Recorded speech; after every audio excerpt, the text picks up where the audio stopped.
الرحیم۔ مدینہ طیبہ میں اسلام اور بیت عقبہ۔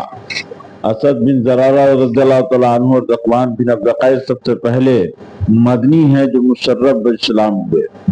یہ سن 1090 میں حج کے موقع پر مکہ معظمہ آئے تھے۔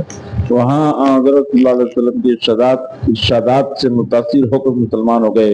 ان کی کوششوں سے مدینہ طیبہ میں اسلام پھیلنا شروع ہوا۔ دوسرے سال اسی طرح حج کے موقع پر مدینہ کے 6 یا 8 آدمی مسلمان ہوئے۔ تیسرے سال یعنی سن 1290 میں 12 افراد حج کے موقع پر مکہ معظمہ آئے اور حضرت صلی اللہ علیہ وسلم سے بیعت کی۔ اس کو بیعت عقبہ اولیٰ کہا جاتا ہے۔ اگلے سال یعنی سن 1390 میں 73 نفوس حج کے موقع پر آئے، اسلام سے مشرف ہوئے اور اصرار کیا کہ ہم صلی اللہ علیہ وسلم مدینہ تشریف لے چلیں، اور اس بات کا عہد کیا کہ وہ ہر طرح فرما بردار اور جانثار رہیں گے۔ اس کو بیعت عقبہ ثانیہ کہا جاتا ہے۔ ہجرت۔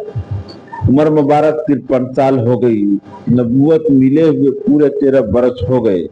26-27 صفر 9-10 ستمبر 622 عیسوی جمعرات جمعہ کی درمیانی رات میں حضرت صلی اللہ علیہ وسلم ہجرت کی ارادہ سے اپنے دولت قضا سے روانہ ہوئے۔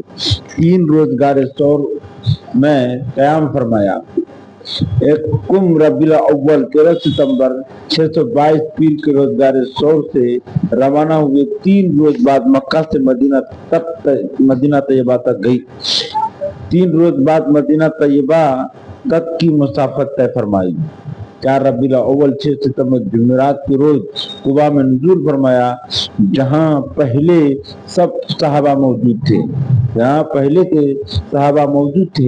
یہاں ایک مسجد تعمیر کرائی، مسلمانوں کے عام جلسہ میں تقریر فرمائی۔ سفر ہجرت کے ساتھی۔ سفر ہجرت میں حضرت ابوبکر صدیق رضی اللہ تعالیٰ عنہ جانثار ساتھی، آپ کے غلام حضرت عامر بن فہرہ خادم کی حیثیت سے اور عبداللہ بن اریقیط راستہ بتانے کے لیے ساتھ تھے۔ مدینہ طیبہ میں داخلہ۔ 12 ربیع الاول 14 ستمبر 622 عیسوی جمعہ کا دن تھا کہ حضرت صلی اللہ علیہ وسلم قباء سے سوار ہو کر بنی سالم کے گھروں تک پہنچے تھے کہ جمعہ کا وقت ہو گیا۔ یہاں 100 آدمیوں کے ساتھ جمعہ پڑھا۔ یہ اسلام میں پہلا جمعہ تھا۔